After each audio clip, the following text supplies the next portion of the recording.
Matondo mingi balandi ya www.radio-nbs.com. To bandi lelo bongo mokolo ya oyo to bengi na lopoto vendredi. Tozali bongo lelo vendredi décembre, le 23 décembre 2011. Nangonga, il y a 11h20 des États-Unis, la partie Est. Tous allez bongo vraiment en direct, na studio, na invité na biso spécial, et puis allez journée moko, il y a table ouverte, table ronde, où il y a kisi ke, ils allez débat, où il y a parler, likambo, il y a actualité, il y a mokolo, il y a lelo na mboka na biso ya Congo ya Afrique spécifiquement na Congo oyo tozali bongo na makambo tozali koleka kuna après élection yango tofungoli bongo table ronde pona ba nyonso oyo bazali bongo na mwa koni na mwa motuna akoki kokota akoki ko adresser yango toza sikoyo na mbuta na biso nzambwana oyo azali bongo invité na kati na radio oyo azali bongo pe na ba vision ya kwende kosala azala bongo gouverneur ya lobby ya mboka ya Bakongo na ebike bomonaka ye mingi na ba YouTube bomonaka ba message na ye mosusu oyo azali na yango penza besoin ya komona na YouTube et puis oyo amonaki ayokaki makambo na ye mosusu encore une fois c'est une occasion oyo azala pour ça tout na ye question na sujet wana akope ko tuna po ezali table ronde mais to s'adresser penza mingi na point ya makambo zo leka na une élection na mwezo sama na mboka na biso mais ça n'empêche pas comme yimo kwa azawana azali futur candidat ya gouverneur ya Bakongo alors il est là tout le monde vous allez kolanda biso sikoyo tozali penza en live le deux allez le 23 décembre 2011 tozana studio na kati ya radio nbs.com donc bande ko balandi to sengi bino matondo mingi na ndenge bosi kovanda bongo liboso ya ba radio na bino na ndenge bopesi biso tango ya kokota na bandako na bino et puis bolanda biso na bala nyonso balingaka radio na biso oyo tozali na yango na tango ya tongo ya lelo mbote mingi na mbuta na biso mbuta toko mfumuku Kongo dia totela oyo azali bongo penza na kati na studio oyo apesi biso penza pour la studio tozali bongo na mbuta toko mfumuku Kongo dia totela oyo azali bongo penza ko simba biso na kati na technique na mokolo lelo matondo mingi na baili bozali ko na biso na ngonga oyo mbuta na biso nazali kaka na mutuna moko tozali komona ndenge mboka na biso zali ko kende tozali ko potana na mindele biso to lingi oyo te biso to lingi oyo bango ba lingi oyo sikoyo na batu oyo nyonso tozalaki na bango na liboso na question na mutuna nzali est-ce que imposition dans tous les niveaux vers l'homme blanc vers l'homme noir j'ai eu dans tous les niveaux ezali ou bien ezalité. Quand je dis dans tous les niveaux, je dis politique, je dis religion, je dis spirituel, donc tout ce qui englobe la vie. Est-ce que imposition, pour tout ça, la richesse c'était. Donc économique, est-ce que imposition de l'homme blanc vers l'homme noir, ezali, oui ou pas? Et ce qui est zali, est-ce que ils ont fonctionné en position na bango, oui ou pas? Malo pareil. Merci na mutuna ya kitoko oyo za vraiment otouché sikoyo section politique na banza ndengo za okumbela émission na za vraiment ko sepela parce zo sala no sarclage ko banda na se fondation zo lukaza na solide avant bana ko ya ko tia ba poids na likolo donc makambo oyo etali imposition. Il faut d'abord comprendre comment gouvernement est fonctionnaka neti ngai awa na ko diko lobateke na lina kota na carrière politique bon so na landi ba séminaire te dans la formation, quel est le rôle d'un gouverneur et qu'est-ce qu'il fait dans sa vie pour être à compléter peu importe le pays, il faut qu'on ait une formation. Alors, gouvernement, il faut comprendre que dengue est fonctionnaka. Un président azaneka ka mutu ya vision moko boy alingi binobo landa vision yango et puis à présenter binobo qu'est-ce que alingi ko sala. Le reste un président rôle ezali ya ko travailler na ba spécialiste dans chaque domaine. Par exemple, affaires étrangères, président Okoki, vous allez expert, tu cherches quelqu'un qui est expert en matière des affaires étrangères, ou en finance, Okoki ne peut pas aussi une calculatrice, mais on va spécialisé en microéconomie, et puis batuni sont regroupés bango, basali force nayo, et puis boka etamu ndenge ekoki. Mundele ayebi yango bien, bande connexion na tango ezwa nguvu na barwawe na mso Afrique zaka très puissant et yebaki biloko nyonso wana ke ba département ezalaka o esimbaka pays. Mundele lokola ayebi ete na kaya Congo ba key player ou bien bato bazana décision pays nyonso te. Na côté gouvernement il y a que 34 ministres, 30 à 34 ministres.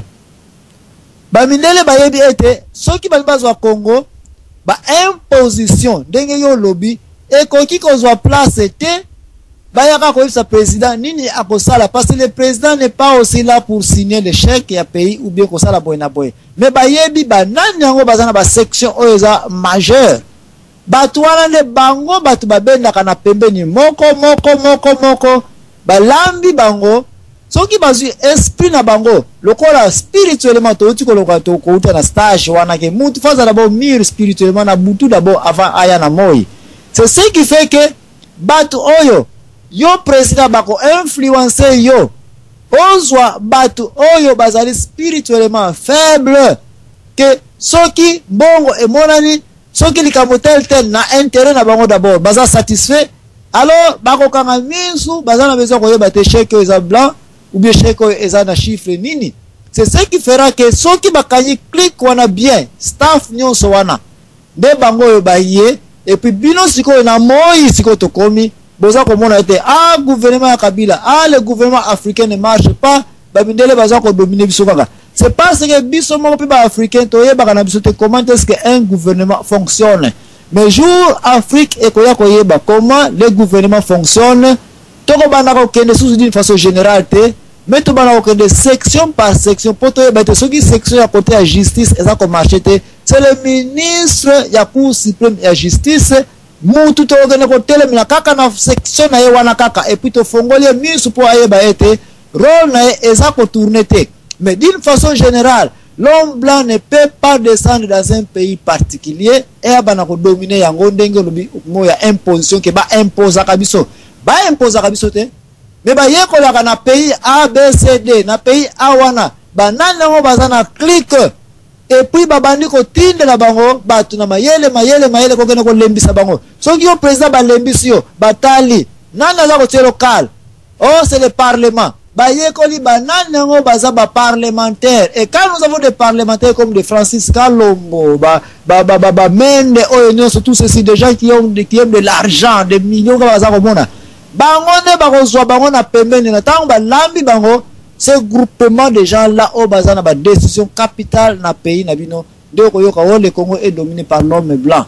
Ce sont des gens qu'on domine et puis maintenant c'est le pays qui se fait dominer parce que et là on y ça.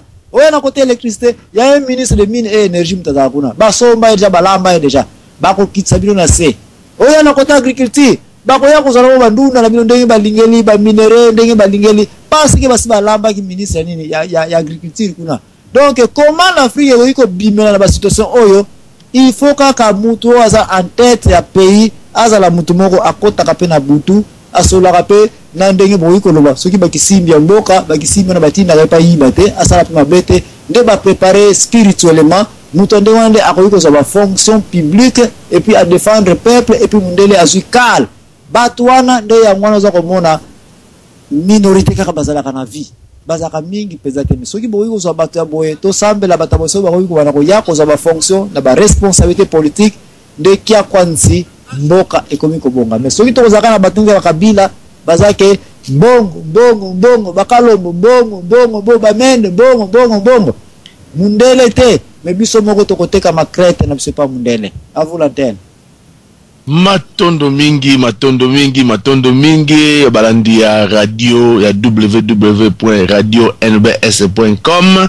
Vraiment tozo continuer ko koba na table ronde balandi bozali ko na biso le 23 décembre 2011 na ngonga ya 12h21 tozali ko koba tango nyonso tozali en live o ezali bongo table verte o ya limbo na motuna akwa kokota ko ekotuna matondo mingi mais mbuta aussi koloba likambo vraiment que moto muindo tozi koyeba te comment le gouvernement fonctionne mais makambo o neka tozozonga na tête aussi de koloba que vraiment likambo ya moto muindo eza nango na rien à voir en Afrique mais ça a tout à faire à voir na race. Tu crois que prouver évidence wana ya ko prouver parce que il y a des pays noirs où ils ont ba carabine ba tié ba Haïti où ils ont ba domi où ils ont ba pays to benga ngo lelo ba pays noirs oyo ke ils ont le logo moroté mais ça marche pas toujours pas.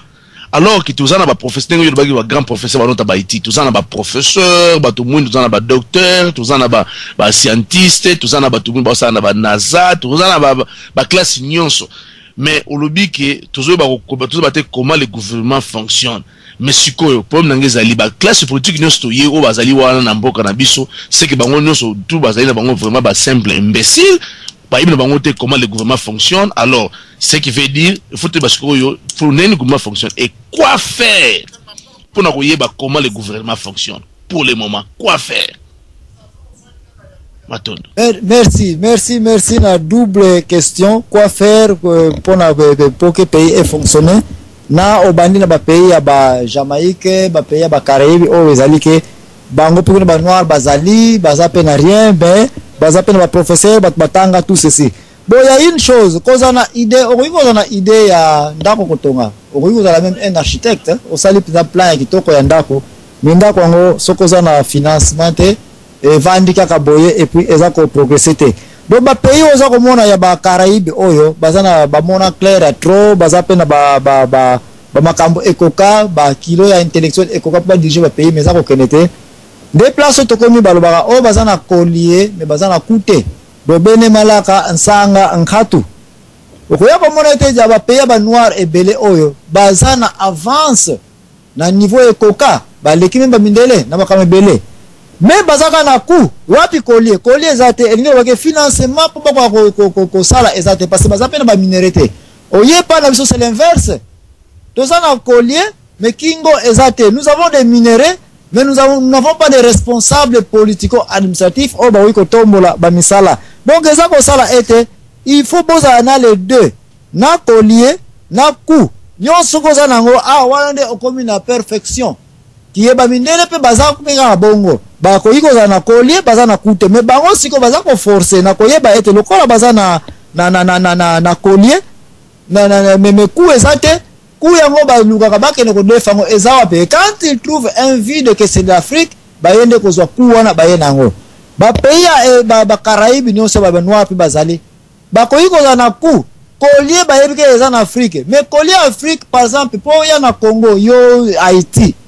Il faut les cas d'abord na ba Kimberley na ba Afrique du Sud pa ba mindele ou bien les qui d'abord na Bruxelles mutaza en charge ya ko manager makambo etali Congo et na ero ba yebi que comment ces pays noirs elinge ya ko zo ba makambo na Congo et puis ngai ne mutaza patron ya passage ba ya na Congo ko zo c'est là où oza ko mona été collé na bango baza na onga ka mekingo ko zo ya ngote donc les deux doivent se marier na collé na coup et ça difficile pour que ne ko la complet na vie. Heureusement, biso na Congo, to lingi to kota na phase o etalete bitumba o na epseza molimo eza koleka parce que une fois que nous découvrons que toza na collier, toza pe na coup, alors to komi complet de nous-mêmes, indépendants, autonomes. Donc toza sous na besoin ya intervention de l'extérieur. Voilà pourquoi le Congo est en côte, en vente, en discussion, en challenge spirituel na mabele oyo. Un Congolais sera un égoïste jamais vu sur cette terre. Parce que Azan a besoin d'un Américain, Azan a besoin d'un Belge, Azan a besoin d'un Moutoumou côté, Bango, Azan a besoin d'un biso pour compléter ba Kingo na Bango. Biso toza na Kingo, toza pe na collier. C'est question que toye ba ete tozali na ngo awa nde yangwana na bande la émission avec les laboureurs et ses enfants pour dire que un riche laboureur, Moutongo balo bien, kende ko tanga les fables, les fontaines. Alors, bien, un riche laboureur s'entend sa mort prochaine, fit venir ses enfants, leur parla sans témoin. Alors, il a besoin de faire collier, non, sans témoin. C'est déjà clair que le Congo est riche.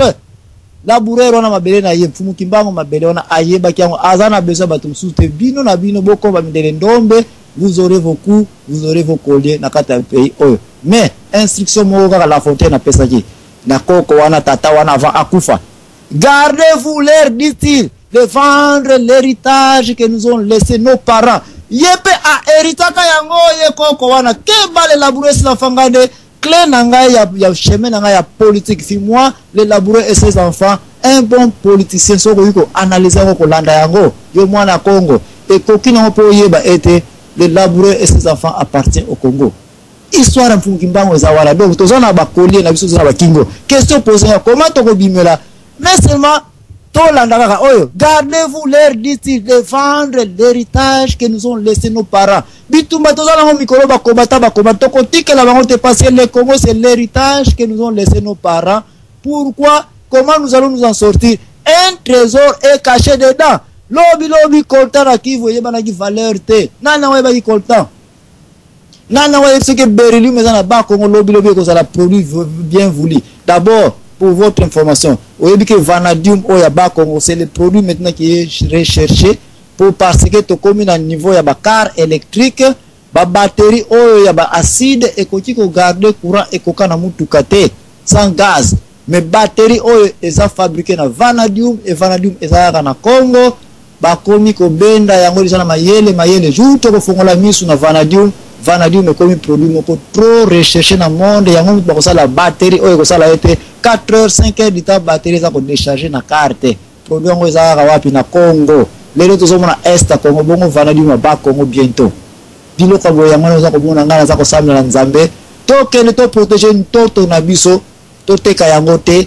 Gardez-vous de vendre l'héritage de nos ancêtres. Ça c'est l'unique secret to tika na Congo. À vous l'antenne. Matondo mingi, gardez-vous les richesses de nos ancêtres. Donc yango pende zali bongo tozali ko bunda na mokolo na lelo. Yango pasi bitumba pena ezali makasi na kati na mboka ya Congo avec K. Yango pena tozali ko mona ke Congo imuna Congo ezali bongo ko nyokwa ma ko souffrir bana ya Congo bazali ko mona pasi na mokolo malelo.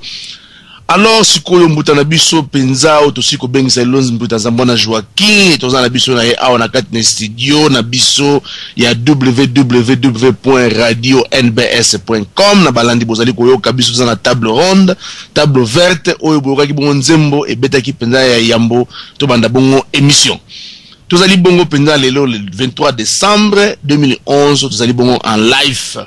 Oya zali bongo na mutuna okoyeko tuna bongo mbata na biso me mutuna mosusu esili kozala mboka na biso sikoyo tozonga nanu na ndenge bamindele basili kobenga yango Congo avec C oyo zali bongo colonie belge lelo oyo tozali bongo na situation oyo tosili koloba oyo sili kopesa selon yo Kiberer oyo mbuta na biso vraiment ya Tshisekedi na mouvement ya IDPS basili kosala oyo sili koloba e balobaka ke tango mama zali kobela na kati hôpital mama zali ya biso nyonso makomi kokufa en tout cas ce qui ezalaki leki muta kwesaki ye wana penza etalinga lisusu te puisque mama si akwei yo leki na kotala makambo na yo sima me nabungisa no mama Congo azana mbeto hôpital mama Congo azokobela muta ko soutenir ya zate mama Congo abeleli mokili mobimba ya mindele bakangi matoyo boyi na ko yoka bikufa soko kufa kutu biso tozole ndeli bwana yo to biso to ko dondwa na bana na yo to ko saka na bana na yo to ko baby sa bana na yo to ko violer bana na yo to bani ko violer bonta baza vivant yo so sala ko empêcher yo siko kene poto saka na malamu stratégie nini auto ko sala sikoyo kolongola nanu nyonso wana pour mango za ya biso nyonso eza l'erreur ya mbuta te azaka mama na biso siko stratégie nini oyo ko pesa balandi bazali kolanda yo oyo bakoye ko sala lelo akobi mananda kuna entanga ko siko yoka mbutanza mabia en tout cas ngapena mwenye loko na kiko meka yango nakenge ko eloko ni to sala eloko na to bundisa mindele oyo siko lobake bango nde mutu bazali ko tia mama Congo vraiment bazali ko tindika ye pena na kati ya cercueil siko nini bana Congo basala regarde ces erreurs onoso oyo ba yaya mikolo basalaki pona to benda mama libanda ya cercueil wana basala penza nini to sunga papa oya sali wazali bonga monisi mutu na lolenge nini po mama Kongo abima na bongo na pasi mato na mboka yo. Merci. Et ya liboso nga na koyiko loba sans réserve ya bisonyoso na mokili toyeba ete souhait na réalité eza babiloko mibale photo travail dur pour na yango. Na koyiko za na Kinshasa na koyiko ba ete mon souhait na kende na Japon. Ça c'est un souhait seulement. Mais il faut travailler dur pour na matérialiser yango. Et quand je ne fais pas un effort pour matérialiser yango na comme na Japon, d'autres wana et continuer kozala kaka bongo. Alors, cela veut dire qu'à chaque souhait, il faut qu'il y ait une stratégie de comment l'atteindre. Mais ce qui stratégie moko ezate, tout ce qui stratégie est solide, il y a un grand danger. Situation où ezoke na ba phase mingi na mokili ya Congo. Ba stratégie ya liboso tokei na yango, ça a bien marché. Il y a élection pour tout passer d'une façon normale. Ba tricage ezalaki ba emonani. Bakofunda mi effort nyonso ya chichi asali na ndenge na akoki na équipe na ye na biso nyonso tosali yango, mais apparemment effort yango ezaka kofunda kipelekese ezaka ko marchete elingelo bayete na zongi na ona lobi le souhait na réalité biloko mibale photo kanga yango nandango azana décision makamone de na butu. Et puis na moi yo sala mayele na yo ya o compléter oyo o mone ezwa comme décision na butu awa na zongi phase spirituelle très approfondie. Elingelo baete soki oza ko sala likambo na ndenge na yo omeki esimbite zonga un peu na sima po yeba ba place nango ba erreur ezaleli et pourquoi oza na place wana ozali na date ya lelo yo wande okomona quoi faire na ba jour ezali koya.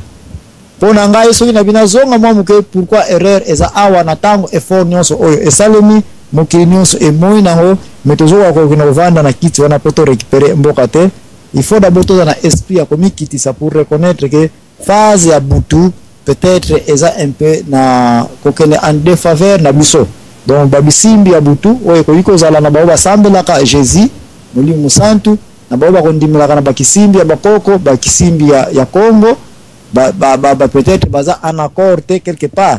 Alors il faut que d'abord mukano ya bakisimbi wana nyonso ya butu ezali ndenge nini. Pour ce faire il faut communiquer avec air musupe na bakisimbi wana.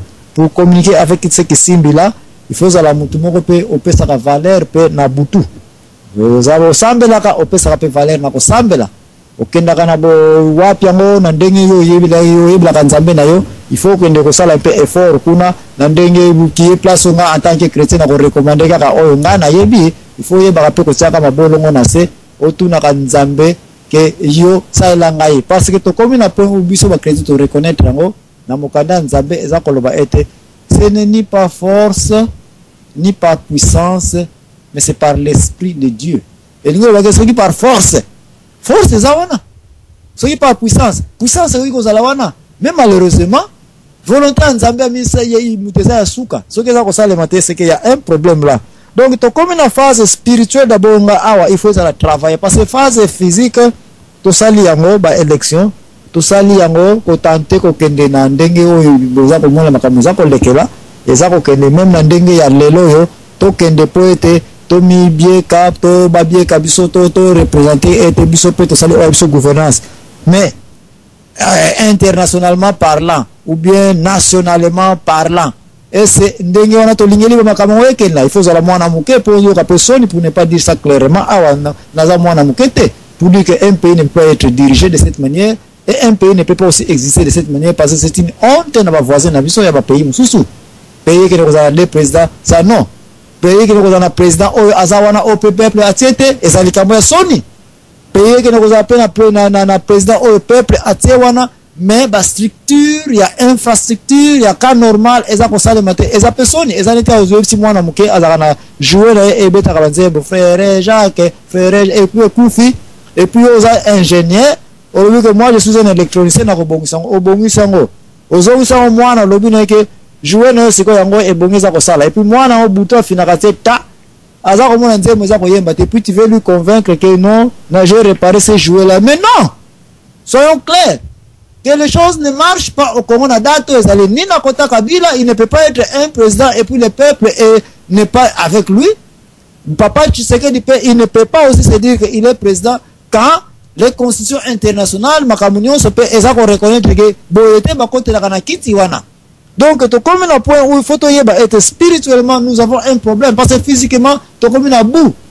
Est-ce que nous avons non? Na lobaki na bino lelo quand on élaborer ses enfants. Tata wana lobaki boye pas ba na élaborer ses enfants.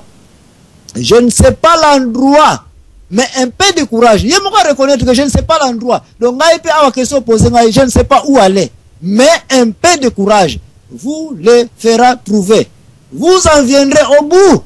Donc il y a toujours une solution. Et quelle est cette solution-là? Creuser, fouiller, bêcher. Donc, tu as obligé, franchement, ma réponse est claire. La date, le 23 décembre, tu as obligé de creuser, fouiller, bêcher. Ne laisser nulle place où la main ne passe et repasse. Donc, tu as obligé de yeba. Nous avons un problème au Congo. Problème au Ponangai. Échec spirituel quelque part est allé dans le Congo. Nous avons ça été. Par force, to salango, par puissance, to salango, mais c'est l'esprit de l'éternel. Esprit Nzambe awa, ezako collaborer na bisote. Son dengi bolingo telango, esprit bakisimbi, nanu to marié na volonté na bangote. À vous l'antenne. Matondo mingi, balandi à www.radio-nbs.com à live le 23 décembre 2011, 13h38, heure des États-Unis, vers 18h, heure de Paris.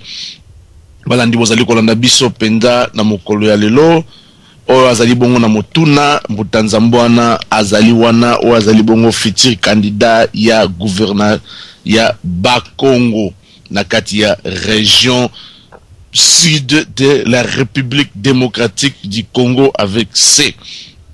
Alors, Mutanabiso aussi Kwebisa biso que en tout cas penza ezali bongo et photo lukato sala nyonso tokota penza en contact parce que Congo pena osali conclusion na yo osali analyse olobi que problème spirituel ezali problème makasi et to lukato kota penza bongo en contact na bakisimi. Mais pona kozonga nzano mutuna oya mutuna nge kozala nanu penza comment tokota bongo en contact na bakisimbi oyo. Mais avant na ya na mutuna mbango tozali na ndeko na biso pe muta toko mfumu kokonga vana biso tamula mingi bolimbisi mingi muta na tana kanisa ile kwani na bosa kiyo na bosa na kiyo puisque na kangami kaka na Mbutanzambwana poto vraiment azoko pesa bongo ba yano na ye na bosa ni yote na siku vraiment ko se rappeler et tika ete pona na kitsa kinde Skype na ngai na C inazotala na ko tala biloko mo ba message mo sote ko tin na ngai na pareil yango sala ko na bosa na bino moke. Alors na yembango nano pa ya mbuta toko mfumu ku Kongo ya totela na vraiment soko za likambo ya ko bakisa obena mutuna ya ko tuna bongo intervenant na biso spécial de jour Mutanzambwana Joaki malobe ne pa na yo mbuta toko matondo mbuta ngai ya ko pesa ngai maloba vraiment mutuna ngai eza ko kendi spécialement pa ya mbuta na biso Zambwana mkuu wa bongo ye Tobi kete ane ozoya a proposé candidature état que gouverneur ya Bakongo. Tulingi to yeba mbuta na ngai okomemela biso spiritualité nini kaka oyo ya laïque ou bien tokozonga na contact yango ndenge nini na bonzambe nini oya bopaya ou bien oya bakoko na biso potokota contact na bisinga matoni. Merci motuya ya kitoko opposé ngai. Eloko liboso to bandaki kolobela yango ete tolongola Jésus tolongola Nzambe tolongola oyo nyonso ekoyi kozala totala d'abord kaka balwa naturel na biso koma bakoko na biso bazalaki meme kopekisa muntu okoki koboma soso te otokisaki mai ya moto wana epi ozu soso yango oke uwabikie na kati ya nzungu ya mai ya moto bakoko na biso bakosambisa yo parce que ozokende contre nature ozali kotelemela contre l'existence ya Nzambe elingi koloba ete bomoto ebandaki nango déjà place wana elingi koloba ete il n'y a pas une religion aussi sur cette terre oyo ekotindaka mutu asala mabe. Il n'y a pas aussi un groupement spirituel sur cette terre oyo kotinda ka mutu asala moninga na ye mabeto asala akende contre nature. Toutes les religions sans exception, ezala bouddhisme, banini christianité, musulman, bango nyonso ezala bakoko na biso oyo nyonso bazali kondimela, il y avait toujours une valeur de l'humanité. En tant que candidat gouverneur, la première des choses que je vais faire dans le côté spiritualité ya ba Congo, ya ko renforcer département nyonso oyo ekozalaka en charge ya ba loi ya ba humanité pona ko yeba nini yango ekopesa moninga na ngai mutu valeur. Soki na yebi ete mama na ngai azana besoin ya mai na tongo et que ba mama na biso bazana besoin ya respect na tamba bimaki na wenze wana fuba kenda ka parti par là pour na ko se soulager ko le kabiso batata to iko na contre mire to salipe to bimisi mai na biso.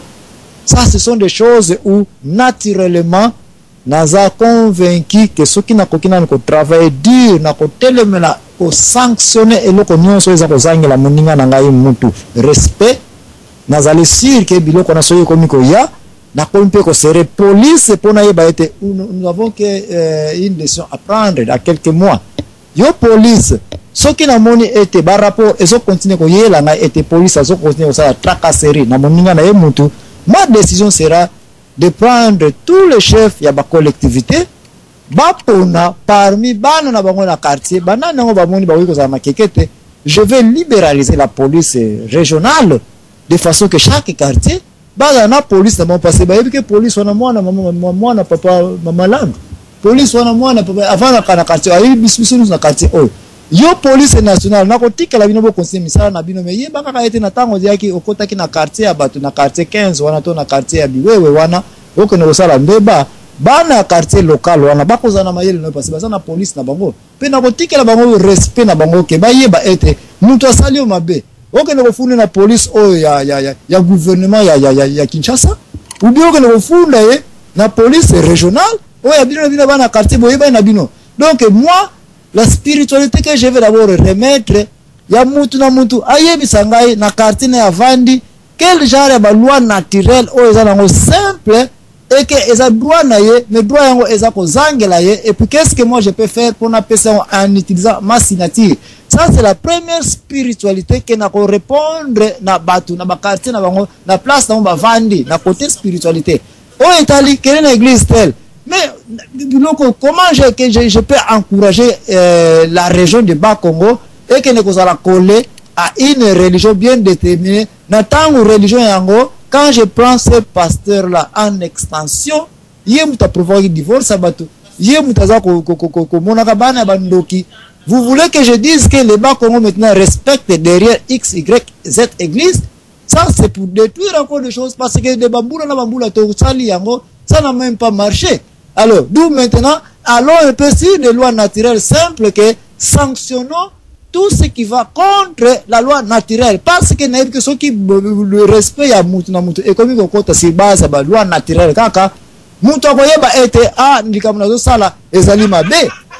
Donc c'est là que moi na kota réponse spirituelle na phase wana il n'y aura pas une église limitée où il y a la dominance, il y a gouvernance, na permis nangai pour dire que je vais favoriser X, Y église. Ce que vous dites à Jésus, dimanche, qu'il y a dans l'église à Jésus, et puis yokana na Jésus, la nama kamaza ko yebsa yo. Okena kana musulman moka ko yebsa ka yo te ke kende détruire babilo ko buleta azalite kende ko yiba mbonga leta pe azalite. Okene na bokoko na biso eza kutu ko senga luzitu lupe kina ba makama ndenge na ndenge. Pourquoi être un bias ou bien que nous favoriser comme partialité dans ma capitale spirituelle. Wana muta kutoko ya mwana ko les derniers jours on couvre du bas comme ya ko libérer mutu mettre ba valeur naturelle ya mutu d'abord et puis c'est universel. O yebi ko respecter moninga no mutu partout que dans le monde ko yeba ko respecter. O yebi ko respecter nature partout que dans le monde ko yeba ko respecter nature. Mais surtout intention na la bas Congo mwana ba Congo awela ki indépendance pona mbongo temi pona ntoto wana kozala clé na ngai mutu nyos azana mabele na ba Congo place no sezaleli je lui remettrai sa terre et ça cheko aba yokuta kolta ezali awa bongo ke ko sakana mutu na ke longo awa kolta ezali awa bolonga na village oyo bolonga na bilanga na bino oyo chaque mutu kolta mwani wana yebaka mutu wana il sera riche plus que le gouvernement, puisque il y aura un pourcentage sur base ya mabele ya bakoko na biso, creuser, fouiller, bêcher, ne laisser nulle place où la main ne passe et repasse. Et ça ya yo l'État yoko mona pétrole za awana mwanda nana wavanda awana mabula nyo savant pétrole mona yango. Oh famille Matuku, d'abord la famille Matuku a droit de cette terre là, il y aura un pourcentage pour lui. Même ça vous ça 1 million de pourcentage na ye akosoma la biso bateau na penga na uzana capitaine na ko matana yango afu lanterne. Matondo mingi penza na mnengo siko zongisa biso maloba tozali penza bongo na mama na biso Matimbundu na itusuki na moni lokola na moni message na awa mama Matio na itusuki ozali prêt parce que ozali kuna na izoye bate pour na moni message moko au tindi mais nazali ko connaître ko déchiffrer penza yango malamu te. Tozali bongo na kati na table ronde le tozali bongo na www.radio-nbs.com o ezali bongo le 23 décembre 2011 tozali kolobela bongo penza likambo ya Congo. Mais pona zonga bongo na mbuta na biso penza ona mutuna nazaki nango avant mbuta tokwa ya kopesa bongo penza yano na ito soki mama ti ozali na yano ya kopesa na point wana oyo bien de mo question obi ozali na eloko ya kobakisa na siko peso maloba po okwa kobakisa maloba oyo ozali na yango Matondo mbuta kiatoko yenge mbuta zambwana ainsi que na régie na biso mbuta toko na balandi ya lelo ngai donc nengwa Matimbundu nazana esengo na bino lelo le 23 décembre 2011. Au fait j'ai plusieurs questions mais et ça là un peu nazonga nasima pour na memape point de vue na biso ya ndenge bo débattre concernant la spiritualité et la politique. Donc ils ont deux choses différentes qui n'ont rien à voir l'une de l'autre d'après ce que j'ai compris venant de la part ya Mbuta Zambwana. Mais en fait on va toujours répéter la même chose, c'est que c'est une et seule chose. Pourquoi? C'est que en 1454 le Vatican a pesaka aval naé pour na passer na esclavage, donc tout le bas ya na but commercial. Donc sans aval wana ya bulle papale ya 1454 l'esclavage n'aurait pas eu cet essor où l'homme noir a connu.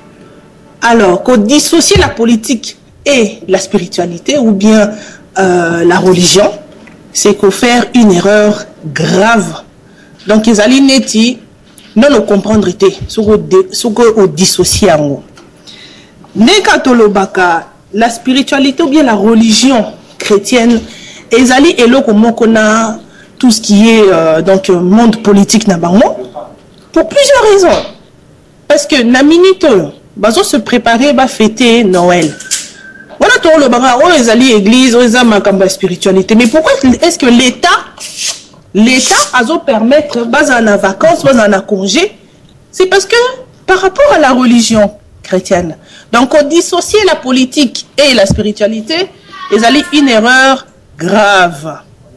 Voilà les aïkaka, ma petite introduction. Pour na Mbuta Zambwana ndenge azo loba, ndenge azo préparé gouverneur Yaba Congo, mais est-ce que à Kosalango a vie ou bien azali limité par le temps comme tous les gouverneurs? Mbuta Zambwana ezali motuna on a posé panabino matondo.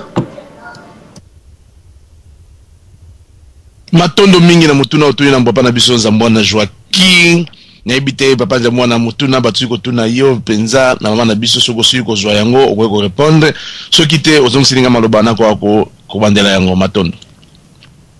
Merci na banza mama Matimbundu apesi biso de sujet awa sujet ya suka concernant position en tant que gouverneur entre fuite de temps na comparé la bande comme sous pour la courir na même poste wana.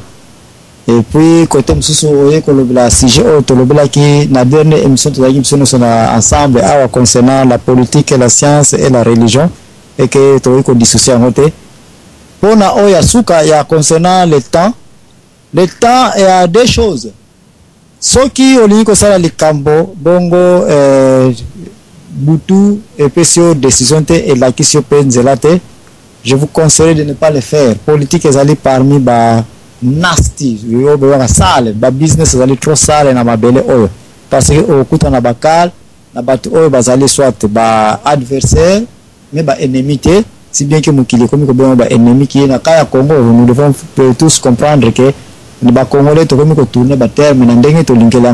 Il y a un terme opposition, comme ennemi. Et puis, il y a char de combat et comme il y a un mais avant de toucher Kananga Oyo, je touche d'abord d'une manière générale que je suis sévèrement contre les deux partis oyo ezako courir ba position oyo ba élection oyo tozali kolobela bango baza ko tsaki peleke sénat désordre tina niveau ya CCC kuna parce que quand une équipe est partante équipe oyo suka eyaka il faut ezana mo tamoko boya kokutana na bambuta oyo nyonso baza kokende bayeba ete jour bakokende la kispe mutukete na bureau ozomona ko on déplace na bombe ya kabilo hotel sikoyo ya wasala bonabo. Il faut qu'il y ait un pont ya transition entre bao bazako kena bao bazako ya et biloko bepo salema soki bozana esprit ya ki ennemité.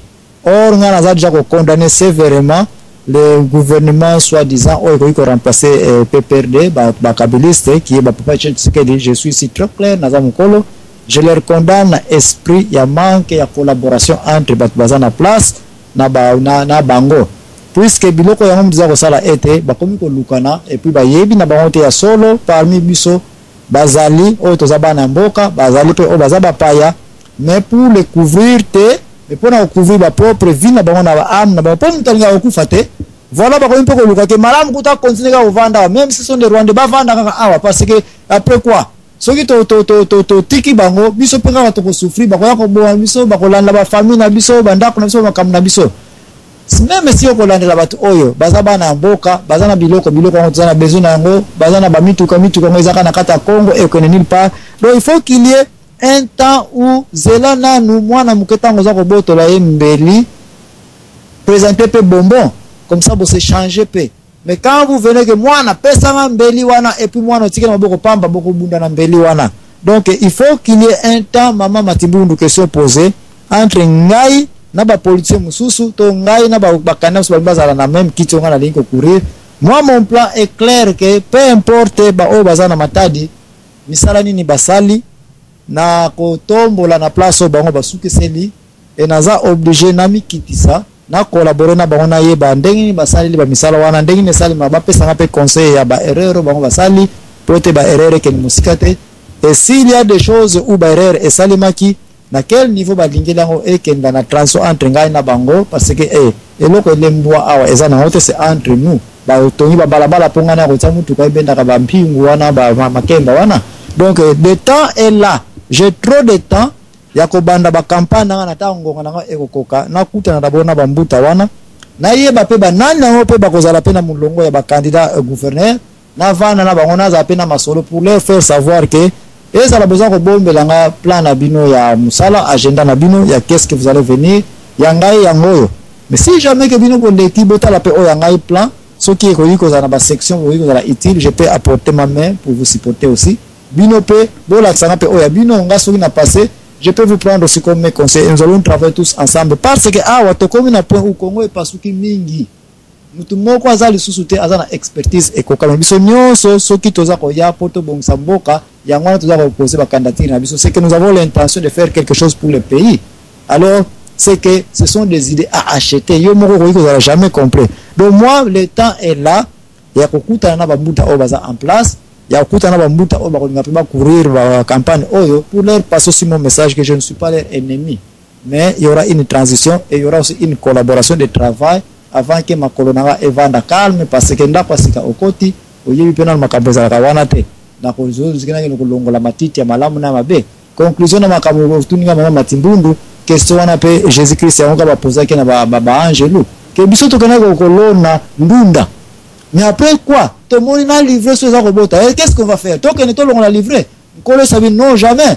na bolongo li livre oyo bandunda kitoko pe ekolonga. Et moi j'ai besoin de toutes bonnes herbes. Tika ba spécialiste ba angelu ba koyana tana yango tango koka. Ils savent ce qu'ils vont faire. Ya koboaka oya mabe ba tumbi yango ya malamu ba garder. Donc mutu nyonso aza kosala politique ayeba ete tango aza kokota mutu aza déjà wana asalaka misala wana. Il faut qu'il y ait une collaboration. Et puis yotango vandi ngonga na oso ye koki otie plan na yo en action oyo ekobikisa mboka meko ya avec brutalité. Moi je n'aurais pas cet esprit de brutalité pour dire que tant ils ont poussé. Non, le temps que j'ai, c'est de commencer à consulter ceux qui sont là nangonga nango pour travailler na ba ope baza ko couvrir campagne na biso na bango ensemble. Donc ça la campagne ensemble parce que vous allez quoi ba ennemi na jour na ki ba opposant, mais après que match esili nango to ko pesa na mbote. C'est ça mon plan na bukeka kana koti na détail te. À vous l'antenne. Matondo mingi mbutana biso nzambwana. Tu vandi pendana mbutana biso awa matondo mingi na nengo yaki bongo vraiment invité spécial. Tu vandi 10 heures de temps na radio. Oyo ezali bokoma bongo na ngoka suka. Mais pona oke na suka na zaya na motuna mo kaka oyo mbutanza mwana lobaki na biso ke no en tout cas senga biso to kende vraiment kokutana na basimbi kokutana na ba nyonso pona oyeba komo kolonga makambo o to zali nango. Alors motuna ngezali comment entrer en contact avec ces simbi matondo. Merci. Il y a deux choses. Na bokoti na bisimbi oyo. Ya liboso yomoko en tant que candidat na cadre biso batoliko tsa misapi na biso na ba position oyo ya kokumba batu. Ba bisimbi oyo ndenge okotela na bango. Oza obligé au kende d'abord avant même au banda ko telema au présenter ba plan na yo ya musala na yo agenda na yo na peuple. Chaque cité ya munene selon ndenge nzambe akopeselo yango kutana na bambuta pe oyo bavandaka na ville wana prenons na komi na ville ya Boma naza obligé na kutana pe d'abord na bambuta ya Boma na yeba pasi nini yango ezalaka awa na bino batu boyebi Boma na bino. Quelle est la solution que vous proposez en tout ceci? Batu wana bazaja ko représenter ba kisimbi ya place wana. Parce qu'ils savent déjà leurs problèmes et ils ont une solution que leur voix est sans voix. Mais yo, ceux qui ont la voix na bango, ils vont te dire ce qui existe déjà. Oye sinzela muku ce que yo fuka makao sol senga kaba bisimbi oyo. Mais les bisimbi travaillent avec ces gens-là. Ceux qui sont dans l'église, les églises sont déjà là. Dans par exemple le cas de l'église Kimbangise. Vous savez que l'église Kimbangise est dans les bas Congo.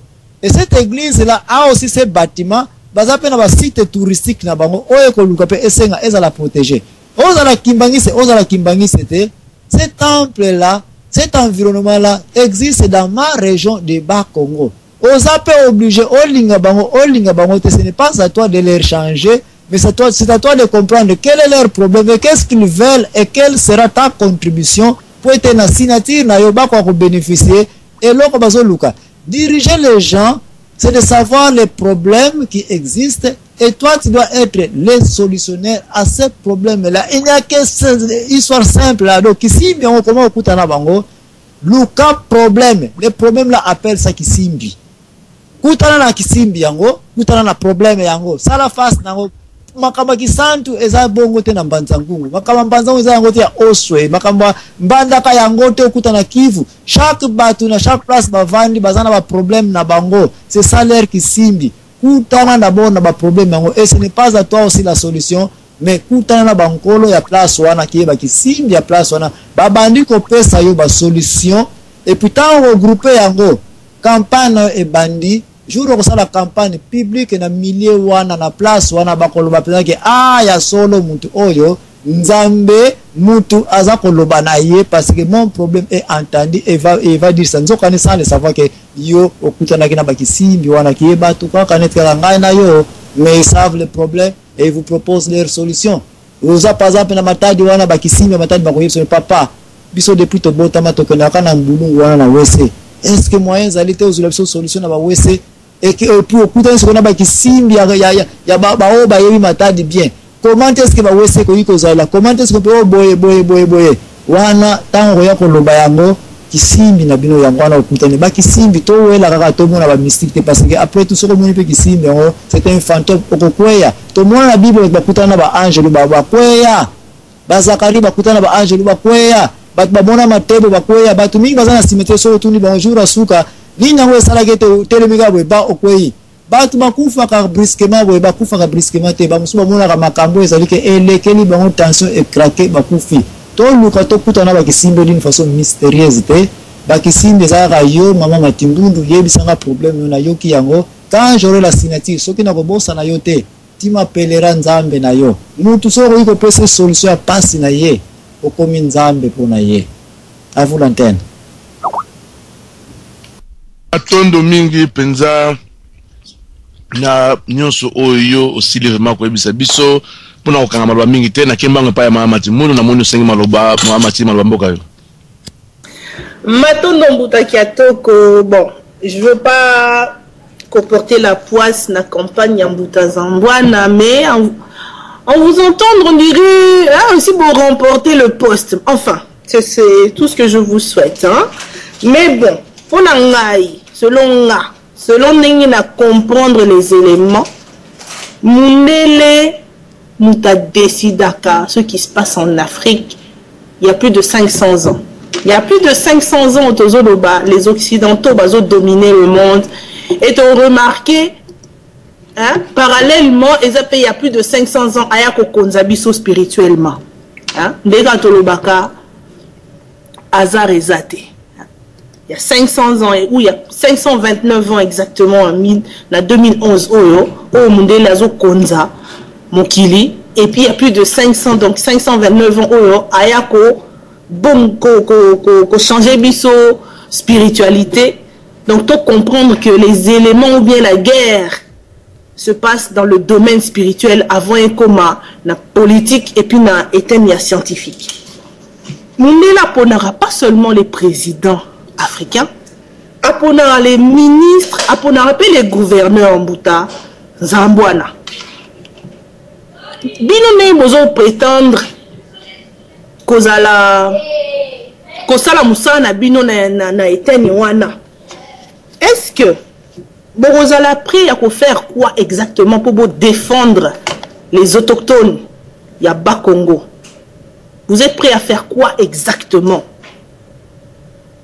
C'est une question, Matondo. Matondo mingi na Simbuta Joaquin aussi koyoka penza motuna wana biso vraiment na projet na yo tié vraiment mundele mbaze ko dominer jusqu'aujourd'hui et tié prêt à faire quoi pour les autochtones? Matondo malomboka. Merci. D'abord philosophie wana yango mtetindinga na ko taper na babiloko ya politique dire que mundele mutu a décidaka et puis mundele wana ngani tutangine classe moko et puis mundele wana tolia kane ensemble awa. Et quand je vois mes enfants, comment potana et que mes enfants discipline voilà pourquoi nous avons rejeté Babiloko Oyo. Il y a que dire que je ne crois pas. Mais il y a une chose, il faut na sali ba recherche na Bible. Bana Israël tant bazali ko gagner ba bitumbo zalaki très acharné donc batu ko kufa ya trop que baza ko perdre. C'est ce qui m'intéresse d'abord que ba oyo zalaki na victoire. Parce que ça une victoire au moment bazaki na ngoka muke mais balongi et puis oyo bapola bazaki a trop mais bapola ki. Alors j'avais vite compris que parmi bateau bazaki que na guerre na babitumbo bazaki ko pola il y avait des collabos bateau bazalaki était soki bakei na ka bapaya bamoni maki bamoni bilamba to keneka clair tata moko amona ka manto moko kitoka luli yango et puis azu yango abombi yango azongi pe na ndako akipe kutana na ndako na ye. Et puis bitumbango bana Israël ba la kumuka ka bapola ka ndenge mo somo ba konzaka bango na ka mususu ke bato wana zo bango ka bindele et puis biso zo biso comme tata wana ibaki manto. Alors quand ils ont consulté l'Éternel, réponse est moko. Parmi vous il y a des collabos. Bato yo bateki bino bazali. Alors les camarades betama kimbela moko ya ki wana en tout cas bolim sanga muntu wana ezali ngai puisque j'ai pris un manteau quelque part. Et puis tango bamona ki mutana baboma ki pour dire que yo bomisi makila ebele likolo ya fayeto gagner pour na yoka bona et puis on avait tué cette personne là. Alors à se dire mundele aucun jour na date ya lelo précisément na temps bakoko ya colonialisme je peux prendre ça, je peux accepter ça. Mais na date lelo ke oni akaboli bamboka na ndenge nango ezaleli na légitimité na yango raison moko ekotikala ka kozala te ke bamindele baya kopondaka biso bamikonzi. Mais parmi nous il y a des collaborateurs. Et voilà, je prends aussi un bon exemple où on a posé une question.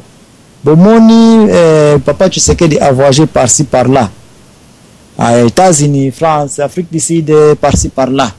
Pour nous faire des négociations, c'est comme ça que ça se fait. Mais on a reposé une question pour savoir quand est-ce que Bomoni Papa Tshisekedi, par exemple, à Matadi, à Kenepelan Kosolana, Bana ya Bakongo, pour y passer na bango, pour insérer bango pe na agenda na ya projet de la société na ye. Quand est-ce que Papa Tshisekedi Bomoni akena Kivu, pour que nous soyons Bana ya Goma, et nous mona ko mama na baza ko violer bango. Sinon que na Afrique du Sud à mon ami, par-ci par-là à mon ami. Biloka boye, c'est pour vous dire que quand vous allez collaborer avec les Bessimbi à Libanda, il faut pas collaborer dans les Bessimbi national. Comme ça, c'est comme ça où Makamo Ekoyiko Lekela. Alors, Ngai, pour me poser cette question-là, en tant que candidat gouverneur na Bakongo, na koki ko simba misala ya Bakongo te, ceux qui na baina ko regrouper te, batu oyo bazali na niveau local, qui est autochtone dengo bengi bango, qui moi je les respecte comme autochtone lingo barake muntu oyo ayebi environnement na ko leka yo. Je dois me présenter à ces gens-là pour savoir d'abord leurs concerns, leurs problèmes. Parce que moi je serai là pour résoudre les problèmes. Mais est-ce que vous avez des problèmes ya bana kiboko? Vous avez des problèmes bataluozi? Vous avez des problèmes ya bana matadi ke balinga yoko za vedette na ba po kumbe de bo matina mwanda kuna ke bayaka na bakaro sala ba accident zela. Il faut connaître tous ces petits problèmes-là. Une fois que vous avez un problème, ce n'est pas toi, mais ces autochtones-là, bango moko, bakomi ko yebisa yo, minyango balingi, osala pona bango, un politicien ne vient pas pour donner à la population. Okoki kozwa na population, te me yo pesa na population.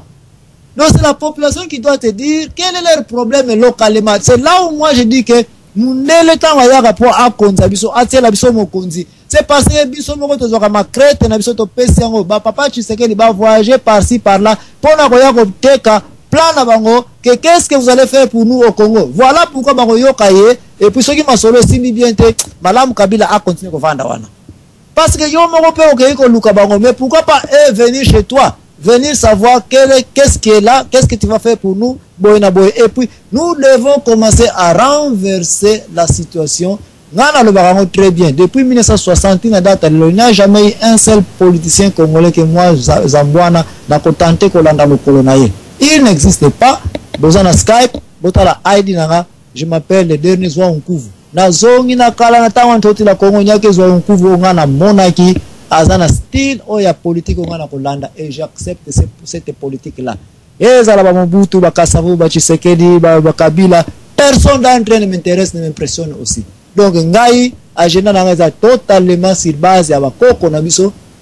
Allez revoir ba autochtone, qu'est-ce que balingaka dans environnement na bango, et c'est ce que je vais répondre chaque section dans le territoire à Bakongo batu na batu selon place na bango. Problème qui sente ya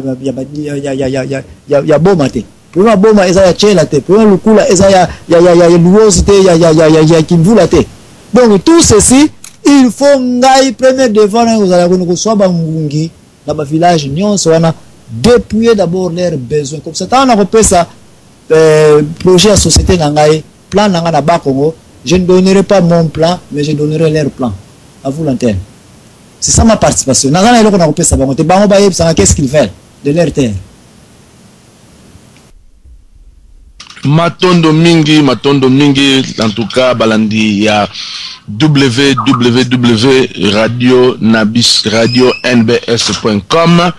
Tout allez bon vraiment le 23 décembre 2011, on a 13h du minute, je crois, faisant là-bas peut-être 19h heure de Paris. Vous allez bon en direct.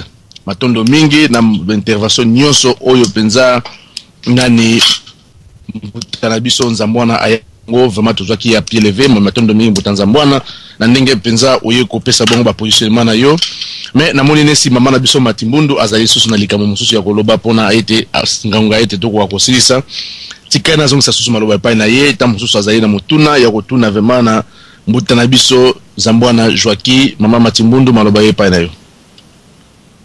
Matondo Mbuta Kiatoko. Alors, moi, je posé une question. Mbuta Zambouana vous répondre comme quoi besoin d'un modèle, enfin un modèle politique à l'heure actuelle pour Bosa et la Nandenge Zingankuru à Salaka. Alors, moi, on Sabino que vous n'allez rien innover. Pourquoi? C'est que, premièrement, c'est que vous avez la même religion que les hommes politiques ou les aussi, soit chrétiens, soit musulmans. Hein? Donc, le point le plus important pour Nanga, et vous avez un homme politique ou à représenter la spiritualité à Bakoko Nae. Bakoko, tu as remonté le temps bien avant 1482. Ça, c'est un homme politique au Nga. Donc, vous allez dévouer, vous allez servir, vous allez passer des idées. Au biso tozomona que point essentiel. Premièrement, donc, la kawana bo innover na binoté, c'est que bolandi la lignée, il y a effectivement Zingankuru à Salaka, il y a à adopter la spiritualité ya bapaya place libungi et kota. Deuxièmement, tant mozolo ba oh non yo bino au service, il y a la population boyo kande bango, mais ça, c'est commencer le travail net côté à la charrue avant les bœufs. C'est à vous, il y a binobo loba programme n'angezali boye. Je suis prêt à défendre ça, et non l'inverse. C'est quoi pour un gouverneur qui vient qui dit je suis là, qu'est-ce que vous avez besoin? Non, c'est par rapport il y a dans le projet borozanango il y a pour défendre par rapport à leur il y a terre na bango les autochtones que bango va voter, oui non. Et ça l'a raté. Et ça l'a raté, il y a comme un président qui dit voilà, il y a un président Nabino, nous allons à votre disposition, vous avez besoin nini. Non. Nous surtout on a des gens qui bobi sauter parce que na minute ce qui le système politique et c'est là qu'il y a biso, tous en a besoin il y a observateur on a tous en a besoin il y a sénité, tous en a besoin d'un certain ngoimu lundate. Tous en a besoin, il y a RFIT, il y a surtout on a été pour une là. Selon l'olenge na biso, on mouné la zoé la biso, ils ont réussi à t'as vendu 529 ans en plus, donc on a encore pire que maintenant parce que qui n'avance pas recule. Se réapproprier qui beau biso. Réintégrer paradigme nabiso. Paradigme africain n'a rien à voir avec le paradigme chinois ou européen. Il y a un bezo échoué parce que bezo déjà la valeur n'a bien bien noté. Bezo ça na oya mupaya. Après vous vous étonnez que mupaya mutaze au konzabino. Mais c'est clair et net. Dès le départ au Mundele depuis 1454 le Vatican. Le Vatican, donc, on a les représentants, il y a l'église, il y a le christianisme, il y a témoin de Jéhovah, il y a surtout le Babima Kuna. L'IM tapesi aval, en 1454, que les Noirs peuvent être esclavagisés. Si koyo, dis non, en tant que Moutou est au sala. Bango moko balobi ba noir, pose ali noir, ba ko esclavagisé. Mais on dit mangama ke ba elio bosomi. Mais faut amutali boma, naza désolé. Na désolé. On doit comprendre ba élémentaire. Bulle papale est bimi et autorisé que l'église na politique bokonza bango n'était ya spiritualité donc ils allaient ko tia bango sous esclavage mobimba n'était ya politique bon placer ba pion na bino ba servir les valeurs de l'Occident. Ça fait 529 ans que tozo subir la bulle papale signée confirmée par le Vatican. Baya neten ya ba témoin de Jéhovah ndenge moko. Baya na forme ya ba mormon ndenge moko. Baya na forme ya soki les églises de sommeil donc dernier somnifère hier au lali sabatu cerveau ndenge moko. Ko salela qui Zingankuru ezali effectivement ko salela ye na ndenga zalaka na kombo na ye Zingankuru azaki na ba valeur ya ba kokonaye et non tanga komi Jean abani ko sala ba valeur ya ba étranger ya ba portugais ba ko konzambo kana biso. En tout cas pour nga soki bolingi soutien de ma part ezali nanu ko récupérer la valeur na bino et non de jouer hein, une sorte de marionnette. Oh, soy balingi loko boye concession boye bozana choité sinon vous êtes un homme à battre. Matondo nazong se bino maloba mbuta kiatoko.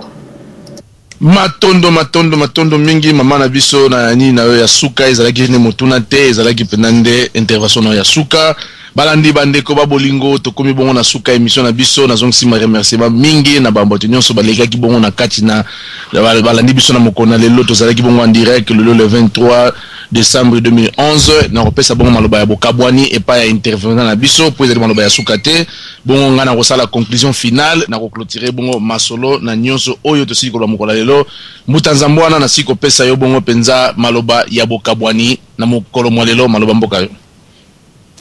Merci pour la maloba. Et puis, pour la maman Timbundu, je comprends bien mon camion sur Otikoloba.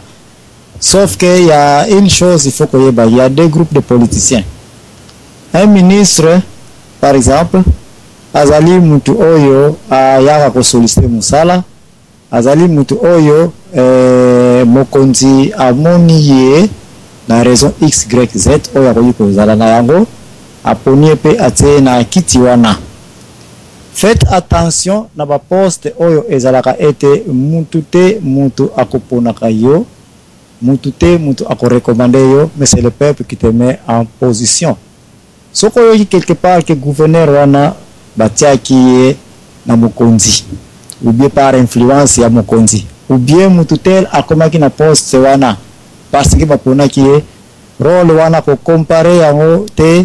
Na rôle c'est le peuple par suffrage universel, il y a élection, bâtir na place. Voilà pourquoi moi j'ai déjà refusé quelques postes à responsabilité ministérielle de la PDG na Congo, parce que je ne veux pas travailler sous l'influence d'un boss à Tingawana. Je l'ai toujours dit, na Congo on a travailler, mais il faut que le peuple ait une décision de peser kilo na ce qui est coca à Tingawana. À se dire, makamouti ko loba ete yo mutoko yana projet et puis bato ba yoki yo et puis ba voter yo. C'est ça l'erreur que nous avons où les Congolais doivent être rééduqués d'urgence. Ceux qui ont ligné aux postes net en tant que gouverneur, je dois obliger de reconnaître que si c'est le peuple qui me mettra dans cette position là, il faudra servir le peuple yango. Je ne peux pas venir avec mon projet, ta baba pronom personnel mon, ma maison, mon plan, ma famille, ma wana moi na position où ezali que peuple mutateyo ekoki kotikalaka komona naka na yote. Je ne peux pas venir avec un projet de la société pour la société qui est la démagogie, qui est le mensonge, qui est biloko eza koleka na Congo ke na kotongela bino pon awa na kopesa bino ba minevale kozala gratuit moi etondi na ba position o ezali ke peuple mutokotsayo wana. Je ne peux pas le faire maman Matibundu même si tu munduki na liboso na ke yo yaka na non. Je viendrai chez toi dans ta localité, première partie na premier stage na ya pré-élection. Je ne dis pas les campagnes. Pré-campagne na ekozala, je dois descendre dans des milieux les plus difficiles où ils allaient que si la vie possible de moutou comme il faut aller à pied. Na kuta na batwana tous ces 2 mois, pendant février, mars, avril, parce que l'élection à gouverneur est dans le mois de juillet, naza obligé le premier 3 mois ya kokota. Kokende ko yoka ba problème batu parce que bango batu bakotianga iwana. Moi, ce que je vais faire, c'est l'utiliser seulement l'intelligence politico-administrative pour naïba comment je vais travailler avec les députés nationaux, les députés provinciaux, pour tout balancer, besoin au peuple à et comment est-ce que c'est possible? C'est le rôle d'un gouverneur de prendre cette décision, ou bien c'est le rôle de Kinshasa pour un ministre, il y a département tel. Il faut qu'on y ait qu'est-ce qui est sur ta table, aux a pouvoir pour qu'on s'appelle peut-être et puis quand il sera au pouvoir, ce n'est même pas ton rôle de le faire. Budget bon ezali oyeli kutuna nute bon tu ne sais pas babiloka boye c'est ton intelligence ya koyoka d'abord peuple alingi nini et puis okoye sikoyo na bureau na yo d'étude o analyser yango na ba conseil na équipe solide o analyser bokoye ko ke ba peuple balingi likabotel, mais malheureusement c'est un souhait seulement. Yo en tant que gouverneur, ce n'est pas ça ton rôle. Na rétablir yango de erwana na sali plan na ngai projet oyo ngana koya ko zongisa na batuke selon ce que vous m'avez proposé, même si na ko loblango na bongo te, mais na ko télé na ba micro public na bandi ba la na ngai que voter moi Zambwana parce que bino bana mbanzangungu, voilà ce que nous allons faire, voilà ce que je propose, voilà ce que nous allons collaborer. Ndeo bani ko kota pona zwa unkuvu makami baye na koyebisa pourquoi moi je préfère zwa unkuvu, si bien que bokoyi ko za na moi désaccord na ngai to za objet to yoka na makamoni sote biloko nyonso na makila etambulaka e biloko nyonso etambulaka ezaka difficile na mutu contrôler faut ka nzamba eba ko contrôler et po yo ko contrôler biloko za na makila etambulaka collaborer na mokeli na yango mutasala yango donc tokotika na msoko yoka na makamoni sote mais pona zwa unkuvu raison ngai na ndimelaka ye parce que na yeko tala zwa unkuvu ayaki na temps oyo première globalisation esalemaki entre mutu mwindo na mundele siko fuba marier fuba vivre ensemble. Qu'est-ce qu'il a fait? Comment il a réussi à balancer dans le 16e siècle qu'il est confirmé que Zouankouvou avait dirigé le royaume Congo avec paix, yé, naba ndekone noir, yé, naba mindele. To comme un point où maman Matimbundu, que vivre sous na souhaité, mais vivre la réalité. La globalisation est déjà là. Les Nigériens sont au Congo, les Rwandais sont au Congo, les Chinois sont déjà présents comme Indiens, Libanais, culture, ndenge et se mélanger. Ça ne sera pas à moi, Joachim Zambwana, de dissocier ces gens-là, mais c'est à moi de comprendre que dans la section Nanga Congo, la globalisation est déjà là. Que ferais-je Natangu, la gouverneur à Bas-Congo, et qu'il y a des Chinois qui habitent aussi dans les Bas-Congo que je ne peux pas déporter. Parce que dans le droit, nous sommes obligés de revoir l'histoire. Est-ce qu'il y avait aussi quelqu'un qui avait fait face à une intégration verticale entre les Noirs et les Blancs, entre les étrangers et les locaux? Quand vous êtes capable de faire la transition, est très propre. Et les cas qui n'ont calme, moi aussi, je viens à une époque où les Rwandais, ça c'est vrai. Mais est-ce que quelqu'un est capable vraiment de déraciner tous les Rwandais au Congo? Est-ce que vous êtes capable de savoir que mon ami Kahundira, on te colonne ensemble là-bas, on te tangane ensemble? C'était un Rwandais que moi je connais bien. Là, Kenya a Kahundira, Rwanda, ça demande une certaine sagesse. Et cette sagesse-là, rien de nouveau sur cette terre. Zonga kape na CCC kuna wedo utara kape babuta obaleka au Congo bazali na mayele. Comment est-ce qu'ils ont balancé les choses? Ça, c'est l'une des raisons pour qu'il y a un problème, il y a pour passer dans le pouvoir. C'est parce qu'il a des difficultés pour savoir que la globalisation est déjà là. Comment on l'a la globalisation de façon à favoriser les nationaux, mais pas à paix, ça peut vivre d'une façon ou d'une autre. C'est la loi. C'est pourquoi nous avons des parlementaires, des députés nationaux, des députés provinciaux. Le gouverneur travaille dans la loi comment je vais favoriser Bana Yamboka, Bankolo Mabele. Mais il ne faut pas venir avec une certaine brutalité. Moi, ce que je vais faire, quand je serai gouverneur dans le Bas-Congo, tous les Rwandais sortent de Bas-Congo. Et là. Bon, ceux qui Rwandais, on a déjà compagnie, ils ont dit que Batouassa, Kawana, et l'on a déjà 15 travailleurs place. Nous avons ce chômage dans Bas-Congo. Non. Mon plan, c'est totalement différent, mais je vais travailler avec les locaux avant les élections pour nous dépouiller information et puis nous avons un laboratoire avec mes collaborateurs. Qu'est-ce que je vais faire? Pourquoi? Parce que grâce à Nabino, on a découvert que Naba Congo, on a plus de 150 sites touristiques. Ville, Palabala Boye, Bampose, on a bakité Kezawana, Namatadi Kuna, Naboma Kuna, il y a des places, Stanley, Ville, Bakomelaka, Stanley, Bakomelaka, place, on a Baobawana, négligé Matiti et Bota. Ça, ce sont des rôles que je vais remettre dans Bino Batu Bosentere, Sakanama Kambotali, Mokoko, Naba Histoire. Moi, je ne suis pas expert de ce côté-là. Je dois travailler avec vous. Bopé Sana, que voulez-vous que je fasse de tous ces sites touristiques? C'est à vous de modifier ces places-là. C'est à vous de garder une librairie nationale, un musée d'archives. C'est comme ça que nous avons travaillé, mais tu ne peux pas être un expert en tout, mais il faut collaborer. Le rôle par élection à suffrage universel, selon la volonté du peuple, tu dois avoir des oreilles pour entendre le peuple.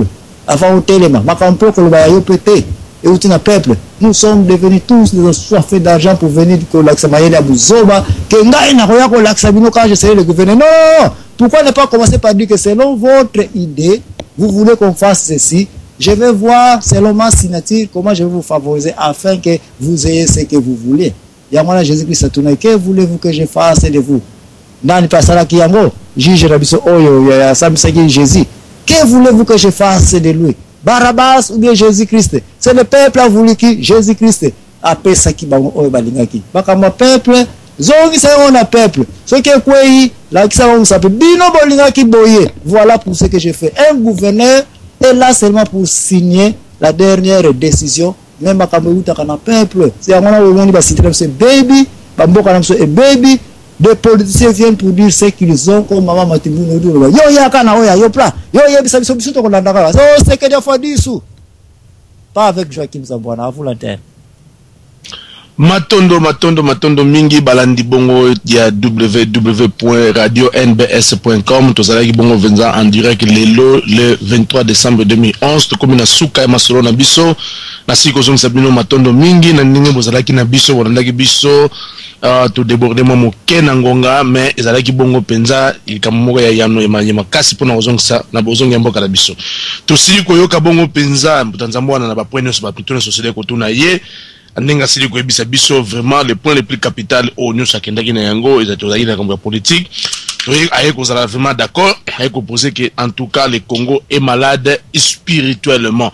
Voilà le point capital au vraiment conclusion ya masolo au nyonso kei que nyonso to kosila ko sala soki sololi na ba ya mboka te, soko sololi na ba simbi ya mboka te, ko sala eloko moko te, il faut ko zonga liboso na source spirituelle.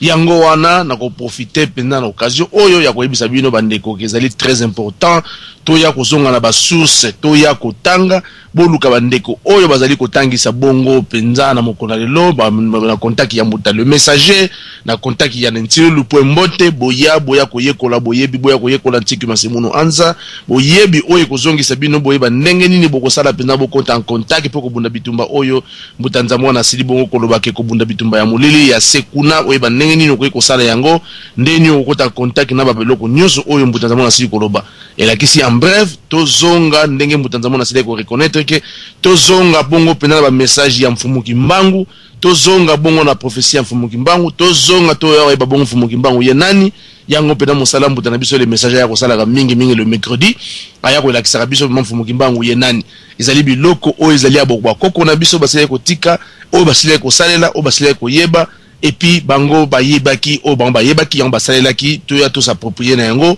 to améliorer to kamata oyo ezali bongo ya malamu na kati na yango to bimisa yango pena liboso pe to bona ko avancer nature et l'exhibition nengwana ba culture nyonso sala ka bongo ndengo wana même bato ba sala bazo ko développer ba vion le na mokili ba se référer toujours na ma documentation ya kala ndenge ni ko apporter une amélioration yango wana kozang ko ya ko yekola Tiku Miansimuno Anza, ezali bongo cours de base ou ezali kopesa bongo na Skype, bo contacter bongo na ntilo po mbote, bo contacter adresse ya radio www.radio-nbs.com, bo contacter ba muta nyonso ba se oleka bongo na émission ba kosala bongo tchabino en contact ya koyeba pena ndenge nini ya kosala bongo ya kolongola Congo na bokufi spirituel o tozali nango o tokota na yango pona bongo to former ba meilleur cadre de demain. Pour nous avoir une fondation moko solide pour tout quoi avancer dès l'avant. Yango wana na siko zong sabino matondo mingi ba kulu na biso baza na bino Zambia za na bino Congo i muna Congo na zong sipalo bakuna ne pa ya mbuta toko na studio bye bye. Botika malamu.